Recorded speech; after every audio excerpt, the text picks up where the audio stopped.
Bismillahirrahmanirrahim. Assalamualaikum warahmatullahi wabarakatuh.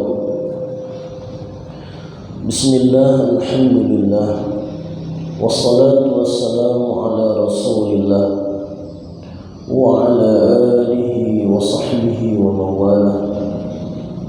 Rabbi syrah li sadri wa yassir li amri wahlul 'uqdatam min lisani yafqahu qawli.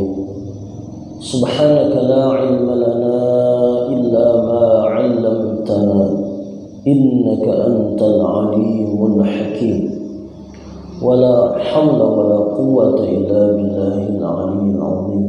Allahumma iftah 'alaina futuhal 'arifin bihikmatik wa anshur 'alaina rahmataka ya arhamar rahimin. Amma ba'd. Yang sama-sama kita muliakan para alim ulama, para ustadz, para imam, ketua beserta pengurus Masjid Sepakat Irsyadun Nas, bapak-bapak, ibu-ibu jamaah salat subuh yang insyaallah dirahmati dan diberkahi oleh Allah Subhanahu wa taala. Alhamdulillah wa syukrulillah, segala puji dan syukur kita panjatkan kepada Allah Subhanahu wa taala, yang mana pada subuh ini Allah masih mentakdirkan kita menjadi orang-orang yang hidup di dunia, diberikan kesempatan untuk beramal saleh. Allah berikan kita taufik untuk ke masjid, untuk melaksanakan perintah Allah, dan ba'da subuh ini Allah berikan kita kemauan untuk duduk di majelis yang mulia, yaitu majelis ilmu. Maka tidak henti-hentinya kita bersyukur kepada Allah Subhanahu wa taala. Dan pada kesempatan yang barokah ini kita akan membahas surah Al-Hadid ayat 7. Pada sebelumnya kita membahas surah Al-Hadid ayat 1 sampai 6. Ayat 1 sampai 6 membahas eksistensi atau keberadaan Allah beserta dengan sifatnya, dengan perbuatan Allah yang maha agung, maha mulia, yang tidak ada tandingannya, yang pengetahuannya meliputi segala sesuatu. Artinya ayat 1 sampai 6 kita dididik untuk mengenal Allah, untuk percaya kepada Allah, untuk percaya apa yang dilakukan, diperbuat oleh Allah Subhanahu wa taala. Maka ayat 7 ini action atau tindakannya. Kenapa Allah pada awal-awal surah itu menyuruh memantapkan tauhid? Supaya kita siap untuk melaksanakan yang diperintahkan Allah dalam ayat ini, yaitu ayat 7. Maka perintahnya, aminu billahi wa rasulihi wa anfiqu mimma ja'alakum mustakhlafina fih. Aminu, ini kalau dalam ilmu bahasa Arab, ilmu nahu, fi'il amar. Maka kalau ada yang salah baca aminu dibacanya amanu, berubah artinya. Amanu seharusnya amanu, dibaca aminu, salah. Walaupun cuma salah baris. Di Quran ada wa'atau, ada wa'atu. Kalau wa'atu fi'il amar, kalau wa'atau fi'il madhi. Itu perlu kita belajar bahasa Arab, nahwu sharaf, untuk membedakan, ya, ini bagaimana maksudnya, bagaimana artinya. Fi'il amar itu artinya perintah. Berimanlah kalian billahi wa rasulihi, dengan Allah dan Rasulnya. Percayalah kepada Allah dan Rasulnya, karena Allah sudah memaparkan bagaimana zat Allah, bagaimana sifat Allah, bagaimana kebesaran Allah dan Allah Subhanahu wa taala tempat kembali segala sesuatu. Itu sudah kita tanamkan dalam diri kita. Maka percayalah kepada Allah dan Rasulnya. Nah, iman itu tasdiqun bil qalbi, membenarkan dengan hati. Jadi hati kita ini membenarkan bahwa Allah itu bersifat dengan sifat wajib yang kita belajar dengan ustadz yang lain atau dengan kiai kita subuh minggu atau di pengajian yang lain tentang ilmu tauhid. Allah bersifat wajib 20 dari wujud sampai hayat sama basar qadiran muridan aliman mutakalliman itu 20. Nah, itu wajib kita imani dengan hati, wa nutqun bil lisani, dan mengucapkan dengan lidah. Maka iman kita tidak akan sah bila tidak diikuti dengan syahadat, dengan kesaksian, dengan pengakuan bahwa tidak ada Tuhan yang wajib disembah kecuali Allah.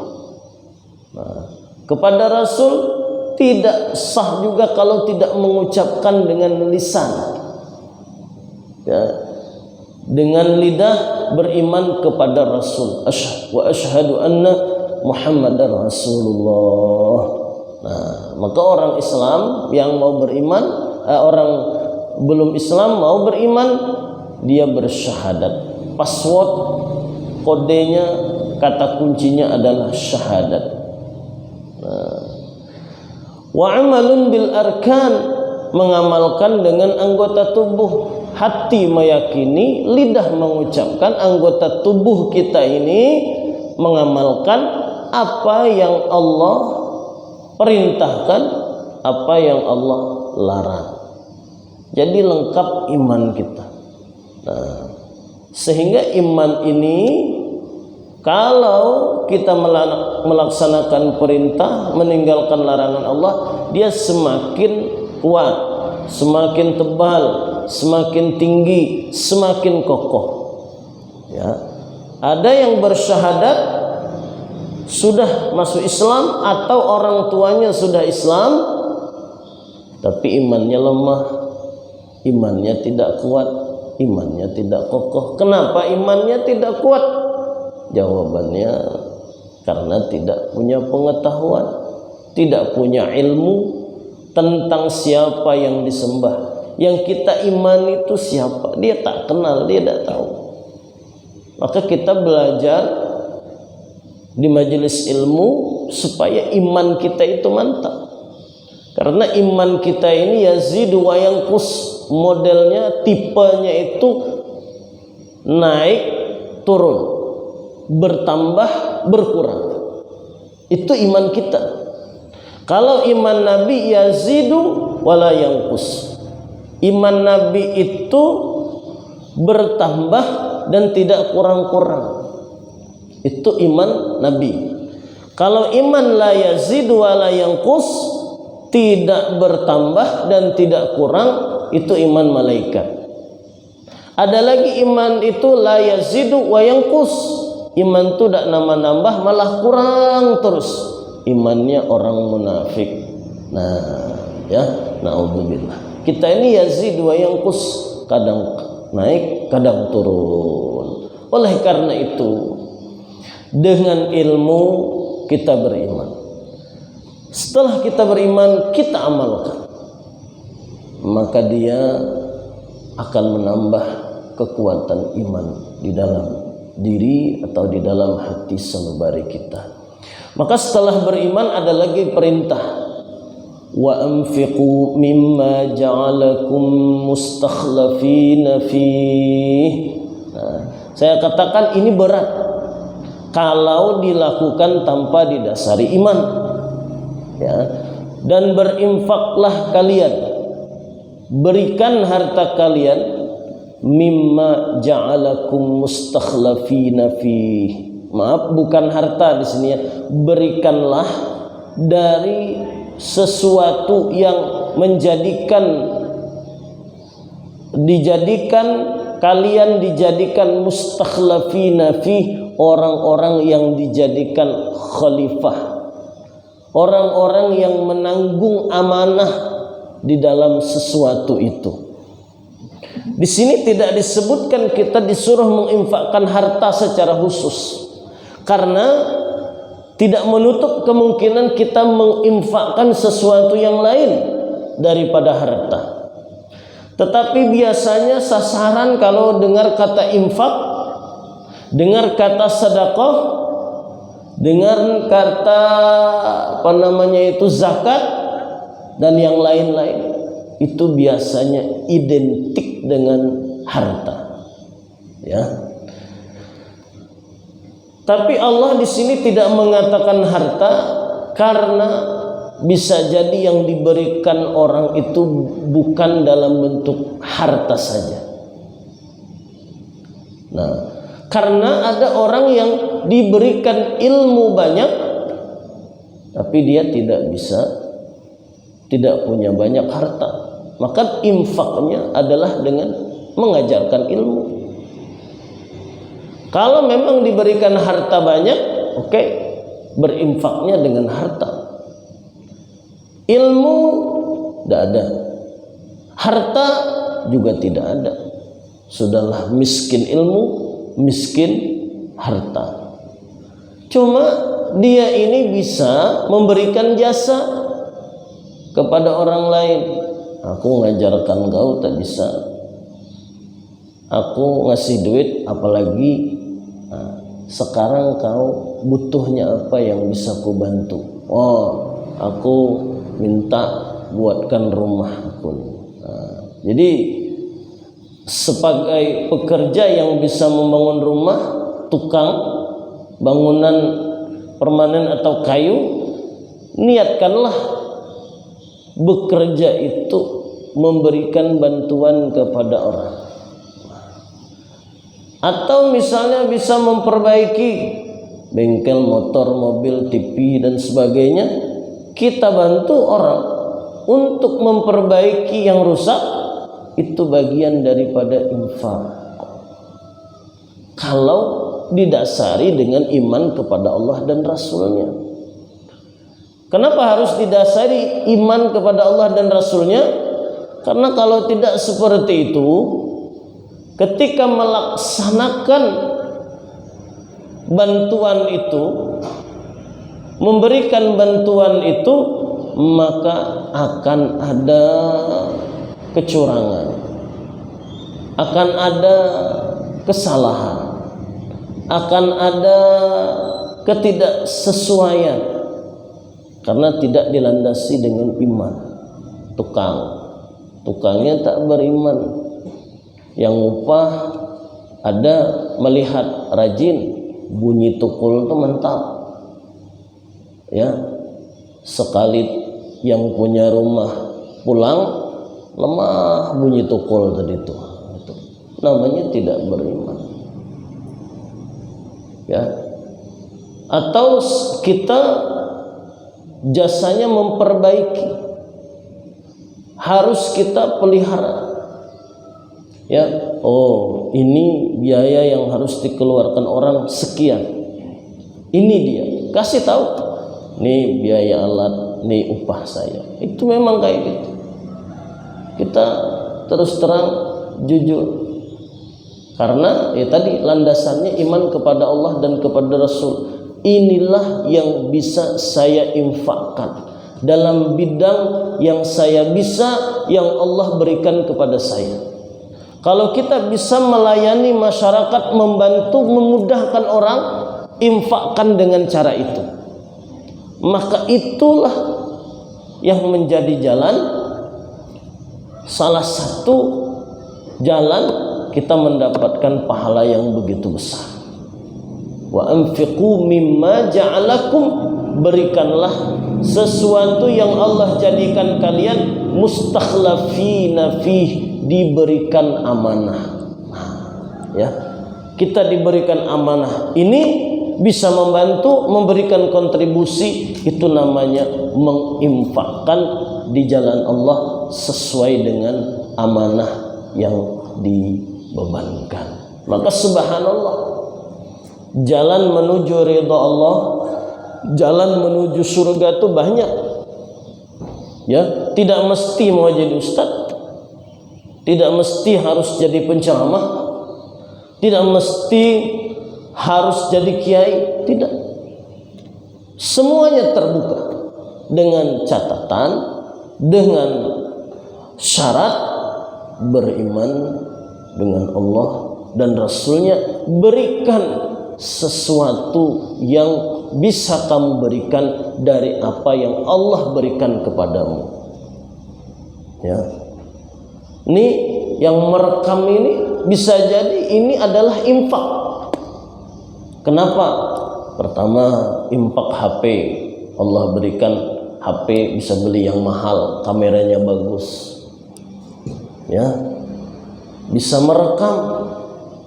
Dan ketika merekam video ini, mungkin dengan inilah yang lain bisa mendengar dan mengetahui tentang surah Al-Hadid ayat 7 ini, bahwa Allah Subhanahu wa ta'ala memerintahkan kita memberikan sesuatu yang kita bisa berikan.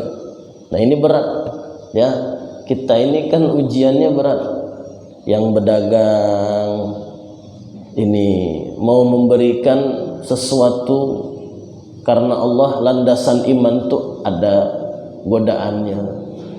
Yang bekerja jasanya memperbaiki, ada peluang mengakali, itu bisa ya. Seharusnya orang ini cuma perlu bayar 50.000, bisa kita bantai 150.000 nih. Itu kan ujian ya. Begitu juga mengajarkan mengajarkan ilmu. Ini kan aku ngajar nih, nah, bisa memanfaatkan ini itu. Ini ujian semuanya.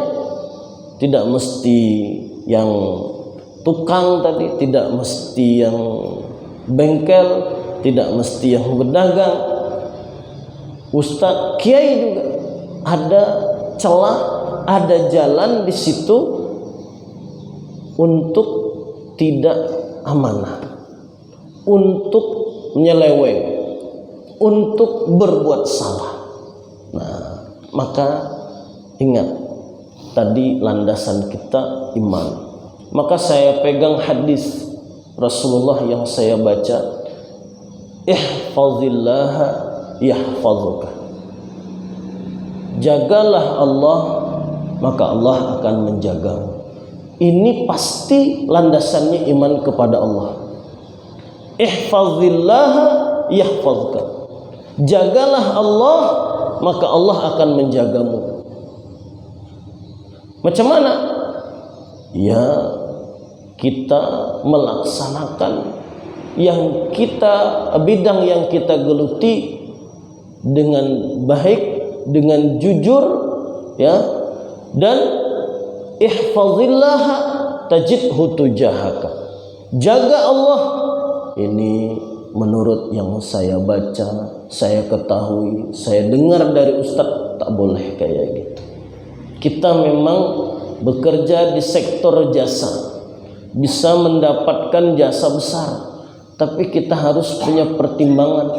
Orang yang mengupah kita ini terasa beratkah dengan yang kita patok untuk mereka? Kalau mereka merasa berat, ini tidak sesuai, maka pasti Allah tidak senang dengan apa yang saya buat ini.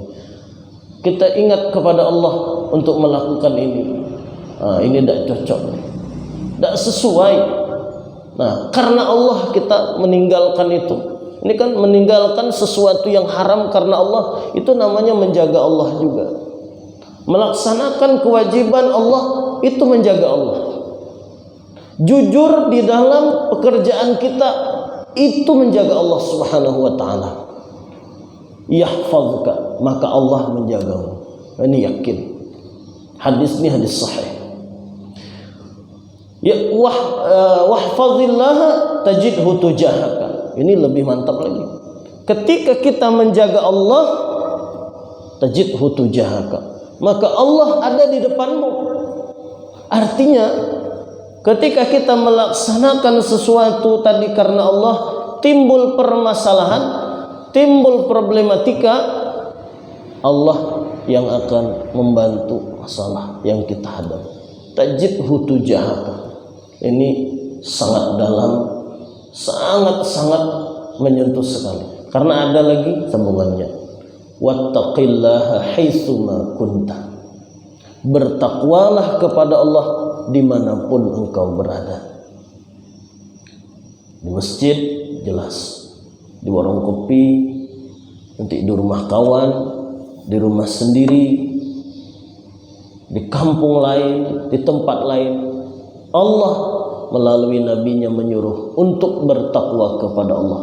Dan yang lebih mantap lagi, wa atbi'is sayyi'atal hasanata tamhuha. Ikutkanlah sesuatu yang buruk atau perbuatan dosa itu dengan kebaikan. Bagaimana dengan kebaikan?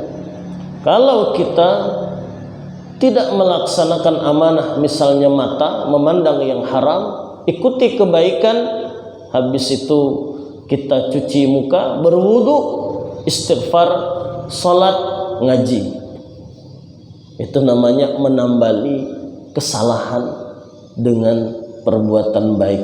Kalau tidak bisa wudu, ngaji Al-Quran, minimal istighfar. Ya Allah, mata aku ini tersalah sudah. Wa atbi'is sayyi'atal hasanata tamhuha. Ya. Kalau kita ikuti itu, maka kebaikan menghapus dosa yang kita lakukan. Wa khaliqin nasa bi khuluqin hasanin. Berakhlaklah kepada manusia dengan akhlak yang baik, dengan tawadu, dengan toleransi, dengan tidak menghina, dengan menghargai, dengan menghormati yang lebih tua, menghargai yang lebih muda. Nah ini wa khaliqin nasa bi khuluqin hasan. Ini kalau diamalkan, masya Allah, iman semakin nikmat. Beriman kepada Allah itu seakan-akan kita sudah dihadiahkan Allah kenikmatan surga. Nah, tapi landasannya iman. Maka di ayat-ayat sebelumnya ini Allah memperkenalkan Allah seperti ini. Allah kuasa, Allah zahir, Allah batin, Allah awal, Allah akhir, Allah pencipta. Ya, Allah tempat kembali segala sesuatu. Supaya kita bisa melaksanakan perintah Allah yang ada pada ayat 7 ini dengan baik, dengan maksimal. Falladzina amanu minkum wa anfaqu lahum ajrun kabir. Ini penegasan Allah. Maka orang yang beriman di antara kalian dan menginfakkan, tidak disebutkan lagi harta, karena bisa infak dengan ilmu, bisa infak dengan memberikan pelayanan yang baik, infak dengan kejujuran yang kita berikan kepada orang lain, infak dengan suatu kontribusi, walaupun hal itu kecil, itu adalah infak. Jangan anggap remeh kaum masjid, marbot masjid yang membersihkan, menyapu ini. Dan jangan remehkan pula pasukan oranye yang membersihkan sampah-sampah di jalan itu. Saya kalau orang tuh memungut sampah, saya tak mau menutup hidung. Ya, saya ingin menikmati baunya sampah itu. Kenapa? Saya pikir orang tuh tiap hari kayak gitu mencium. Ya, kita cuma sekali-kali nutup hidung pula. Kalau bagi saya seakan-akan merendahkan pekerjaan dia. Bahkan saya bercita-cita kalau seandainya saya bisa, tapi apalagi kalau saya jadi bupati, saya naikkan langsung gaji orang tuh. Kalau bisa 5 juta gajinya. Kenapa? kalah. Yang tahajud belum bangun, kawan nyapu dah. Ya, tahajudnya di jalan berarti itu. Dan orang itu tuh jarang mau melamar pekerjaan pasukan oranye itu kan dipandang sebelah mata. Tapi kita jangan salah, kontribusinya orang-orang buang sampah ini itu dia membersihkan, dia nyapu. Dan mungkin kita yang pergi ke tempat lain yang lebih kotor dari kota kita itu akan merasa bahwa kota kita itu lumayan bersih, nikmat karena ada pasukan oranye itu. Saya pergi ke kota lain, masya Allah, di tepi jalan ini banyak sampah kotor. Sampah itu ada di keranjang tapi baunya minta ampun, tidak dibersihkan sampai pagi, sampai jam 8. Kalau kita mungkin malam melihat sampah itu, tapi subuh hilang dah. Ini yang mantap juga pasukan ya. Jadi saya bertekad kayak gitu. Saya kalau mandang itu pasukan oranye itu, nantilah mudah-mudahan gaji kau naik, tapi entah kapan gitu ya. Nah, saya punya cita-cita kayak gitu. Cuma saya ngeri juga nanti kalau saya naikkan 5 juta semuanya daftar ke situ ya.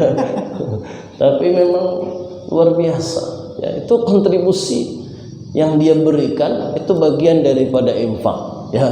Cuma nanti kalau ada perlulah pengajian tukang-tukang sampah nih ya, dengan pelan-pelan lah ya. Nanti perlu ada yang sedikit mengganjal juga di hati saya tuh ya. Ya. Jadi mereka punya jasa yang luar biasa dan itu dianggap hina oleh orang lain, padahal pekerjaan mereka itu sangat mulia. Wa ma lakum la tu'minuna billah. Mengapa kalian tidak beriman kepada Allah? Ini Allah menegaskan. Kenapa kalian tidak beriman kepada Allah? Yang tidak beriman ditanya Allah. Yang imannya lemah ditanya Allah juga. War rasulu yad'ukum litu'minu bi rabbikum. Sedangkan Rasul mengajak kalian untuk beriman kepada Tuhan kalian. Artinya sudah ada yang mengajak, sudah ada yang menghimbau, sudah ada yang mengarahkan. Kalau tidak ikut, maka Allah bisa menyiksa, bisa menghukum. Kecuali kalau tidak ada yang mengajak, ya, diam di hutan, yang mengajarkan agama tidak ada. Nanti di akhirat, kenapa kalian tak sholat? Tidak ada yang ngajari kami sholat, katanya. Nah, itu bisa beralasan. Kalau kita tidak bisa, kita sudah ada yang berdakwah, yang mengajak kita kepada jalan Allah. Itu suatu jalan yang luar biasa, suatu kenikmatan ya. Jangan pula kita berpikir kalau kayak gitu, kalau ada yang ceramah, ada yang ngajak nih bahaya nih, kita kena ini, kena adili. Nah, itu salah. Artinya dengan ada yang mengajak, dengan banyak ulama, dengan banyak ustadz itu mengajak kepada yang hak, kepada yang benar, malah kita terbimbing, terarah. Bapak Ibu silahkan jalanlah ke seluruh kota, tidak usah jauh, di Jambi ini ya. Mungkin tidak seperti di kota kita yang banyak ustadz yang membimbing, yang mengarahkan, ada pengajian di mana-mana, tiap masjid hampir ada orang mengisi pengajian. Kalau di lain, masya Allah ya, kalau di Jambi lah, tapi kalau mungkin di Jawa ya, di Kalimantan itu lebih lagi. Tapi kalau saya yang melihat, maka Tungkal itu lebih diistimewakan dari segi itu ya, dari segi agamisnya, walaupun dari segi tekstur tempatnya mungkin kita kurang. Orang air jernih kita keruh, orang pemandangan air terjun kita lumpur, orang ikan cantik-cantik kita nengok cempakul. Nah ya, jadi ada kekurangan, ada kelebihan. Tapi Allah Subhanahu wa taala tentu melebihkan sebagian kalian atas sebagian dalam satu hal, dikurangkan di hal yang lain. Tapi kita menikmati, Allah berikan kenikmatan, kekuatan dalam rohani, kekuatan dalam agama itu luar biasa, mengalahkan yang lain. Buat apa kita ekonomi kuat tapi agama kita ambruk? Buat apa ekonomi memang mantap, orang rata-rata high class, ekonominya menengah ke atas. Tapi biasanya yang kayak gitu maghrib tuh, kafe itu rame, mall tuh wah pas maghrib tuh yang rame, kan sayang gitu. Ya, memang kita tidak menyalahkan semua karena sebagian ada juga yang melaksanakan ajaran agama. Tapi secara zahir kebanyakan kelihatan itu seperti ya hantulah. Ya, masya Allah. Kalau kita alhamdulillah ya di waktunya melaksanakan perintah Allah, banyak yang melaksanakan perintah Allah. Ini dari segi lingkungan. Wa qad akhadha mitsaqakum in kuntum mu'minin, dan sungguh Rasul tadi mengambil janji kalian. Jadi kita sudah berjanji kepada Allah, beriman kepada Rasul, mengikuti ajaran Rasul. Ketika kita tidak beriman, maka nanti pada waktunya ketika kita tidak amanah terhadap apa yang Allah jadikan kita khalifah padanya, kita akan dihukum dan diminta pertanggungjawaban. Ya, jadi dengan iman itu kita semangat untuk bertanggung jawab terhadap yang dibebankan kepada kita. Nanti kita lanjutkan lagi pada ayat ke-9 daripada surah Al-Hadid ini karena waktu yang tidak memungkinkan. Dan itu juga perintah-perintah yang berat. Karena memang sebelumnya sudah disiapkan ayat 1 sampai 6 dengan keimanan yang kuat kepada Allah. Saya rasa ini mohon maaf pada salah ada khilaf. Mungkin ada yang dipertanyakan, silakan.